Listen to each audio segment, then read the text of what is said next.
बिस्मिल्लाहिर्रहमानिर्रहीम। अस्सलामु अलैकुम वरहमतुल्लाहि वबरकातुहू।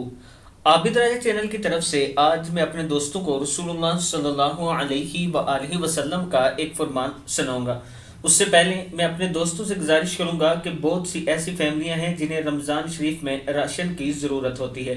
अगर आप दोस्त सदकात खैरात और ज़कात देना चाहें तो ये मेरा व्हाट्सअप नंबर इजी पैसा और जैज़ कैश भी इस पर मौजूद है, आप दोस्त दे सकते हैं।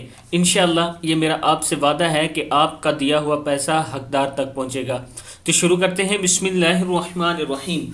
दोज़ख से निजात का परवाना किसके लिए लिख दिया जाता है? हज़रत इब्न अब्बास रज़ियल्लाहु ताला अन्हु फरमाते हैं कि रसूलुल्लाह सल्लल्लाहु अलैहि वसल्लम ने इरशाद फरमाया, जो सवाब की उम्मीद से 7 साल आज़ान दे तो अल्लाह ताला इसके लिए दोज़ख से निजात का परवाना लिख देते हैं। इब्न माजा की हदीस है, अगर कोई शख्स सवाब की नीयत से 7 साल तक आज़ान देता है, यानी 5 वक्त की नमाज की आज़ान देता है, तो अल्लाह ताला दोज़ख से निजात के लिए इसका परवाना लिख देते हैं। अल्लाह ताला हम सब को दोज़ख से पनाह दे और जन्नत में जन्नतुल फिरदौस अता करे। अस्सलामु अलैकुम वरहमतुल्लाहि वबरकातुहू।